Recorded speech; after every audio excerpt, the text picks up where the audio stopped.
Good morning students. Our today's topic is electromagnetic induction.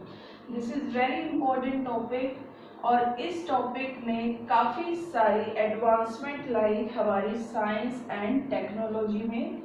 इस topic के ऊपर, इस फिनोमिना के ऊपर हमारे बहुत सारे इंस्ट्रूमेंट बेस्ड हैं। हमारी डेली लाइफ में जो हम चीज़ें यूज़ करते हैं उनमें से मोस्टली इस फिनोमिना पर बेस्ड है। तो ये फिनोमिना क्या है और ये कैसे इनिशिएटिव हुआ इसका, तो उसके बारे में हम डिटेल में पढ़ेंगे। तो एक साइंटिस्ट था फैराडे, उसने सोचा, जैसे इससे प्रीवियस वीडियो में हमने देखा कि एम्पियर ने सोचा कि जब एक करंट कैरिंग ऑब्जेक्ट के पास एक मैग्नेटिक नीडल आप लेकर जाते हो तो उस पर फोर्स लगता है, दैट मीन्स वो डिफ्लेक्ट होती है। तो क्या अगर हम मैग्नेटिक फील्ड में यानी मैग्नेट के पास अगर कोई ऑब्जेक्ट लेकर जाए तो उसमें करंट फ्लो हो रहा हो तो क्या उस पर फोर्स लगेगा? और हाँ, ये चेक किया हमने, उस पर फोर्स लगता है। जब भी एक करंट कैरिंग ऑब्जेक्ट को एक मैग्नेटिक फील्ड के अंदर रखते हैं तो उस पर एक फोर्स लगता है।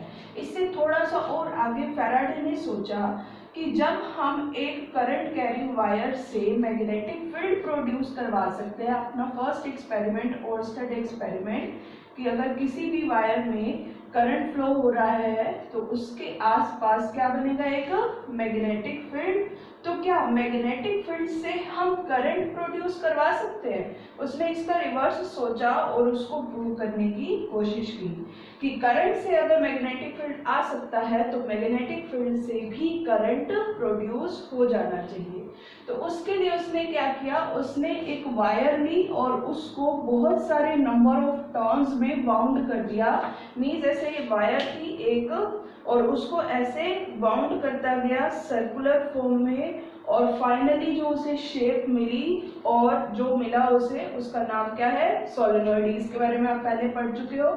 जब हम एक वायर को सर्कुलर फॉर्म में एक कॉइल की तरह बाउंड कर देते हैं तो हम उसे क्या कहते हैं, सोलेनॉइड। सोलेनॉइड के साथ आपने एक कनेक्ट किया galvanometer. What is galvanometer? It is a device which is used to measure small electric current in a circuit। ये एक डिवाइस है जिसे हम यूज करते हैं बहुत ही स्मॉल इलेक्ट्रिक करंट को मेजर करने के लिए सर्किट में।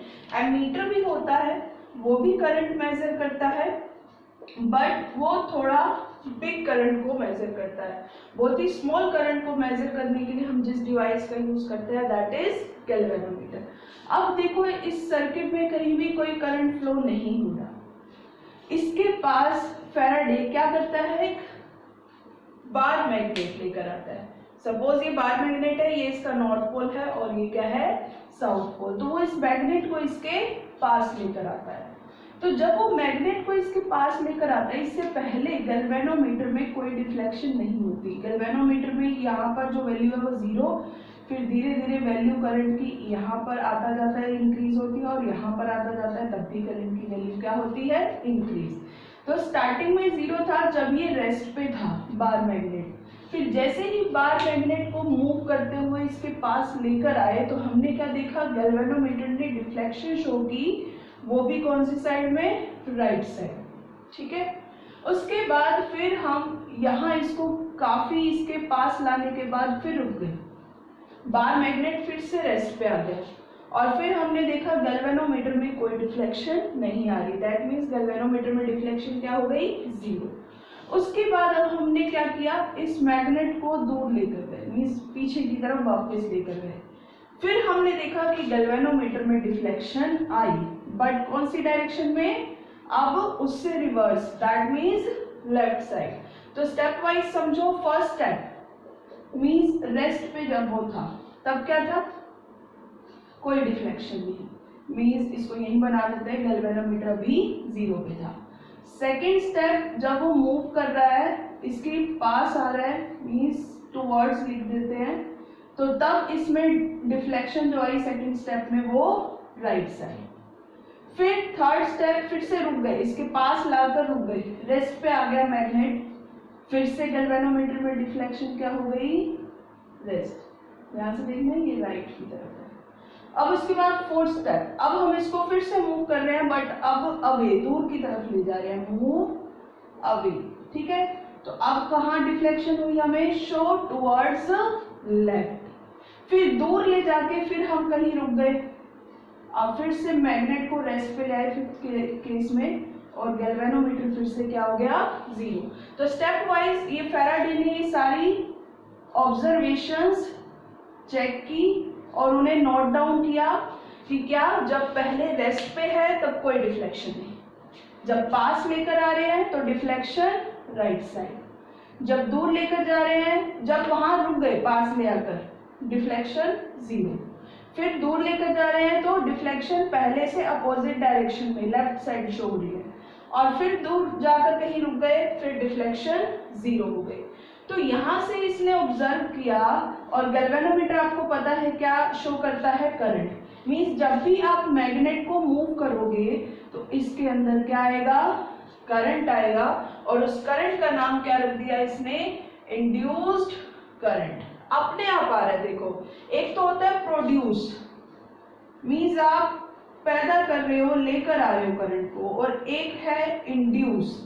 इंड्यूस का क्या मतलब है, अपने आप करंट आ रहा है। आपका बस काम क्या है, आप इस मैग्नेट को इस कॉइल के पास लेकर आओ, चाहे दूर लेकर जाओ, बस मोशन कराते रहो इसको, तो ये क्या देगा हमें, करंट। बस रुकना नहीं है, इसको रेस्ट पे नहीं लाना है, चाहे आप इसको पास ले आकर रेस्ट पे रख दो तो भी ये करंट नहीं शो करेगा, दूर ले जाकर रेस्ट पे रख दो तो भी ये करंट शो नहीं करेगा। सिर्फ कब करेगा, जब इसको मोशन कर रहे होंगे, ठीक है। तो यहाँ से उसने ये एक एक्सपेरिमेंट स्टडी किया, इसकी डायरेक्शन के बारे में भी हम समझेंगे कि ये राइट क्यों दिखा रहा है, लेफ्ट क्यों दिखा रहा है। उससे पहले एक एक्सपेरिमेंट, एक एक्टिविटी और है, उसमें उसने क्या किया, एक बहुत बड़ा सा कॉइल बनाने के लिए एक आयरन पीस लिया, उसके ऊपर वायर बाउंड की in the form of circle. तो एक वायर को तो यहाँ कनेक्ट कर दिया with A battery and switch, फिर दूसरी वायर, एक और वायर ली, उसको ऐसे बाउंड करते गए और उसके साथ क्या कनेक्ट कर दिया, एक गैल्वेनोमीटर, ठीक है। तो ये दोनों सर्किट एक साथ चलेंगे। अब क्या किया, इसमें करंट फ्लो कराना स्टार्ट किया। जब तक करंट इसमें फ्लो नहीं था, स्विच अभी ऑफ था, तो गैल्वेनोमीटर की डिफ्लेक्शन क्या थी, 0, ठीक है। जैसे ही हमने इसमें करंट ऑन कराया तो अब गैल्वेनोमीटर की डिफ्लेक्शन शो हुई, और वो भी कौन सी साइड, राइट साइड, ठीक है। फिर अब करंट फ्लो हो रहा है, फिर से गैल्वेनोमीटर अब कोई डिफ्लेक्शन शो नहीं कर रहा, क्या होगी, डिफ्लेक्शन 0। अब हमने इसकी डायरेक्शन रिवर्स कर दी,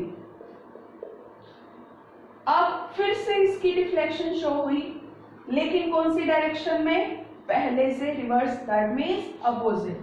तो कहाँ लिखे इसे, यहाँ लिख देते हैं, थोड़ा जितना स्पेस है उसे यूज करते हैं।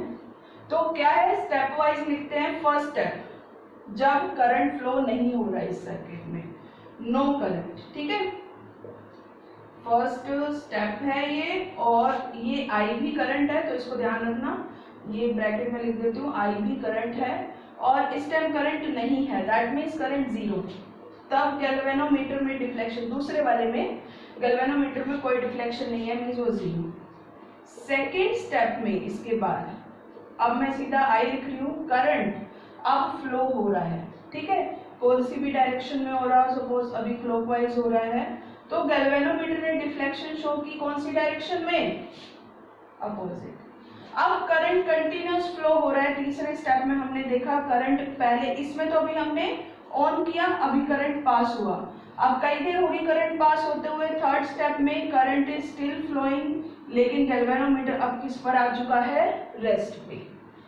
फोर्थ स्टेप में अब हमने बैटरी की डायरेक्शन चेंज कर दी, तो अब करंट कैसे फ्लो हो रहा है, एंटी क्लॉकवाइज, ठीक है। अब गैल्वेनोमीटर ने डिफ्लेक्शन अपोजिट शो कर दी, दैट मीन्स लेफ्ट साइड।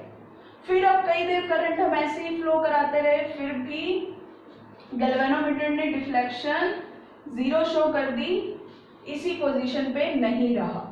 और लास्ट फिफ्थ स्टेप में क्या हुआ, जैसे ही हमने सर्किट यानी ये स्विच बंद किया, गैल्वेनोमीटर किस पे आ जाएगा, रेस्ट पे आ जाएगा। तो यहाँ से भी हमने यही चीज ऑब्जर्व की कि जैसे ही आप करंट चेंज करते हो तो आपके उसके साथ में जो सर्किट में गैल्वेनोमीटर लगा हुआ है उसमें क्या आती है, डिफ्लेक्शन। चाहे आपने करंट कौन सी भी डायरेक्शन में फ्लो करवाना स्टार्ट किया, क्लॉकवाइज या एंटी क्लॉकवाइज, आपको डिफ्लेक्शन मिलेगी इन दोनों केस में। लेकिन अगर करंट फ्लो नहीं हो रहा या करंट कांस्टेंट फ्लो हो रहा है कई देर से, तब आपको गैल्वेनोमीटर में डिफ्लेक्शन शो नहीं होगी। तो इन दोनों एक्सपेरिमेंट से उसने ये देखा कि जब जब आप कुछ चेंज करते हो तब तब आपको गैल्वेनोमीटर में डिफ्लेक्शन देखने को मिलेगी। मान लो आपने करंट पहले नहीं था, फिर चेंज किया, फिर करंट एक डायरेक्शन में जा रहा था, फिर आपने चेंज करके उसको अपोजिट डायरेक्शन में भेज दिया, मींस चेंज किया कुछ। तो और ऐसे ही सेम इसमें, अभी आप मैग्नेट को पास ला रहे थे, फिर दूर ले जा रहे थे। तो क्या है, जब जब आप कुछ चेंज करते हो तो क्या आता है, कुछ मतलब मैग्नेटिक फील्ड चेंज करते हो तो यहाँ पर क्या आ जाता है, एक current, that is called induced current. तो ये फिनोमेना यहाँ इसका नाम पड़ गया क्या है, the motion of a magnet. Motion की बात हो रही है, magnet with respect to a coil or change in magnetic field induces a potential difference in the coil induces current। वो कह रहे हैं कि जब भी आप मैग्नेट को इसके पास मूव करते हो या फिर इससे दूर ले जाते हो, बस सीधी सी बात, आपको मोशन करना है इस मैग्नेट का, तो इसके अंदर अपने आप ही एक पोटेंशियल डिफरेंस क्रिएट हो जाता है और इंड्यूस करंट आ जाता है। This phenomena is called electromagnetic induction और EMI। और गैल्वेनोमीटर इसमें एक डिवाइस लगता है। तो इसमें भी जब जब आप चेंज करोगे गैल्वेनोमीटर में डिफ्लेक्शन शो होगी, जैसे ही आप रुक जाओगे तो ये भी डिफ्लेक्शन शो करना क्या कर देगा, बल्ब। मींस आप बार बार switch on off on off on off करते रहोगे तो गैल्वेनोमीटर की डिफ्लेक्शन होती रहेगी। लेकिन अगर आपने ऑन करके छोड़ दिया तो ऑन करते ही डिफ्लेक्शन होगी, लेकिन थोड़ी देर बाद वो वापस किस पे आ जाएगा, रेस्ट पे आ जाएगा। ठीक है, तो ये फिनोमेना हो गया। और ये फिनोमेना मैं आपको पहले ही बता चुकी हूँ, काफी ज्यादा हम इसे यूज करते हैं। तो एक सिंपल सा मैं एग्जांपल देती हूँ। आपके जो व्हीकल्स हैं इसमें इलेक्ट्रिक करंट से हम इसको कनेक्ट नहीं करते हैं। इनके अंदर एक इन्वर्टर, इनके अंदर एक बैटरी होती है छोटी सी, और आप जैसे इन्हें स्टार्ट करते हो, सपोज आप स्कूटी स्टार्ट कर रहे हो, स्कूटर स्टार्ट कर रहे हो, बाइक स्टार्ट कर रहे हो, तो आप इन्हें किक करते हो या सेल्फ स्टार्ट का बटन दबाते हो। तो बेसिकली आप क्या करते हो, कोई चेंज लाते हो। आप मैग्नेट को मूव करते हो या आप कॉइल को मूव कर देते हो उसके बैटरी के अंदर जो लगी हुई है, और चेंज होने से वहां पर मैग्नेट के मूव कराने से या कॉइल में डायरेक्शन चेंज कराने से, मोशन कराने से क्या हो जाता है, यहाँ पर एक छोटा सा करंट आ जाता है, अपने आप ही एक इंड्यूस्ड करंट आ जाता है, और उसी करंट से आपकी वो बैटरी चार्ज हो जाती है और आपके व्हीकल्स की हेडलाइट्स ऑन हो जाती है और आपका जो व्हीकल है वो स्टार्ट हो जाता है। तो इससे पहले कभी किसी ने नहीं सोचा था कि बिना इलेक्ट्रिसिटी सप्लाई किए हम करंट प्रोड्यूस करवा सकते हैं या करंट किसी में फ्लो करवा सकते हैं। ये पॉसिबल हो पाया सिर्फ इसी फिनोमेना से, दैट इज इलेक्ट्रोमैग्नेटिक इंडक्शन। बिना किसी सर्किट, बिना किसी करंट के आप छोटे से मैग्नेट से करंट थोड़ा सा जितना आपको चाहिए वो प्रोड्यूस करवा सकते हैं और अपना काम निकलवा सकते हैं। ठीक है, अब इसके बाद इनकी डायरेक्शन की बात। ये डायरेक्शन जो है ये भी फ्लेमिंग्स राइट हैंड रूल है। तो जैसा लेफ्ट हैंड रूल है फ्लेमिंग का, वैसा ही राइट हैंड रूल है, थोड़ा सा बस चेंज है। क्या है, according to this rule, if we stretch our thumb, forefinger, middle finger as such they are perpendicular to each other। ये तीनों एक दूसरे की क्या है, परपेंडिकुलर है। Then the thumb represents the direction of motion। thumb किसको रिप्रेजेंट कर रहा है, डायरेक्शन ऑफ मोशन। ये आपका राइट हैंड रूल ऐसे है, ये तीनों एक दूसरे के क्या है, देखिए परपेंडिकुलर। तो ये आपका मोशन, ये मैग्नेटिक फील्ड, और ये जो तीसरी मिडिल फिंगर है ये किसको रिप्रेजेंट करेगी, इंड्यूस्ड करंट। बिल्कुल सेम है, बस यहाँ पर करंट की जगह क्या वर्ड आ गया, इंड्यूस्ड करंट। तो अगर आपको यहाँ पर बच्चे कंफ्यूज हो जाते हैं लेफ्ट हैंड रूल कब लगाना है और राइट हैंड रूल। अगर आपको फोर्स फाइंड आउट करने को बोले तो आपने कौन सा रूल लगाना है, लेफ्ट। लेकिन अगर आपको इंड्यूस्ड करंट फाइंड आउट करने को बोले तो कौन सा रूल लगाना है, राइट हैंड रूल लगाना है, ठीक है। अब आ जाते हैं हम इसमें डायरेक्शन में। देखो जब इस मैग्नेट को हम इसके पास लेकर जाते हैं तो ये कौन सा पोल है, नॉर्थ, ये कौन सा है, साउथ। अभी तक इसमें कुछ नहीं था, जैसे ही आप इसको इसके पास लेकर जाते हो तो ये इसको अपोज करता है। देखो हर जगह इनर्शिया लगता है, कोई नहीं चाहता कि उसकी स्टेट चेंज हो। तो जैसे ही आप इसको इसके नॉर्थ पोल को इसके पास लेकर आते हैं तो ये भी क्या बनने की कोशिश करता है, नॉर्थ। क्या बनने की कोशिश करता है, नॉर्थ बनने की कोशिश करता है, ताकि ये इसके पास ना आए, इसको अपोज करता है। नॉर्थ पोल बनने की वजह से इधर क्या बन जाएगा, साउथ। और आपको पता है साउथ नॉर्थ, जिस तरफ करंट एंटर करता है वो साउथ और जिस तरफ लीव करता है वो नॉर्थ। तो इस डायरेक्शन में एक करंट फ्लो हो जाता है और गैल्वेनोमीटर इसीलिए इस डायरेक्शन में डिफ्लेक्शन शो करता है। समझ गए ये बात, डायरेक्शन समझ में आई। जब नॉर्थ को पास लेकर आ रहे हैं तो ये उसे अपोज करने के लिए यानी रिपेल करने के लिए क्या बनता है, नॉर्थ बनता है। अगर इधर नॉर्थ पोल बनेगा तो इधर क्या बनेगा, साउथ पोल। और इधर साउथ और इधर नॉर्थ मीन्स आपको पता है करंट एंटर कर रहा है तो यहाँ साउथ होता है, यहाँ नॉर्थ, मीन्स करंट की डायरेक्शन ये होगी। अब जब हम इसे दूर लेकर जाते हैं, अब दूर लेकर जाना, अब वो पास आ चुका था देखो, अब उसे फिर दूर ले जा रहे हैं, मीन्स फिर से उसकी स्टेट चेंज कर रहे हैं। तो अब वो उसे रोकने की कोशिश करता है, मीन्स अट्रैक्ट करने की कोशिश करता है कि वो दूर ना जाए, यानी उसकी स्टेट चेंज ना हो। यानी अब वो क्या बनने की कोशिश करेगा इस केस में, एस, और इधर नॉर्थ। तो इसका मतलब अब करंट की डायरेक्शन क्या होगी, ऐसे, इस सर्किट में, ठीक है।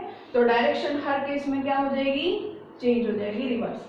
ऐसे ही सेम इसमें देखो, अब जब करंट इसमें ऐसे फ्लो हो रहा है, करंट एंटर कर रहा है मीन साउथ, इधर लीव कर रहा है नॉर्थ, तो ये नॉर्थ पोल है तो ये भी क्या बनने की कोशिश करेगा, नॉर्थ, फर्स्ट केस में, क्योंकि रिपेल कर रहा है, कह रहा है मेरी स्टेट चेंज मत कर। तो नॉर्थ है तो ये भी क्या बन रहा है, नॉर्थ, इधर साउथ। तो करंट की डायरेक्शन ऐसे होगी। अब इसके बाद फिर आप रिवर्स कर दोगे करंट की डायरेक्शन, मीन्स बैटरी रिवर्स कर दोगे तो ये भी क्या हो जाएगा, उससे अपोजिट डायरेक्शन में डिफ्लेक्शन शो करेगा, ठीक है। Okay students, that is it for today.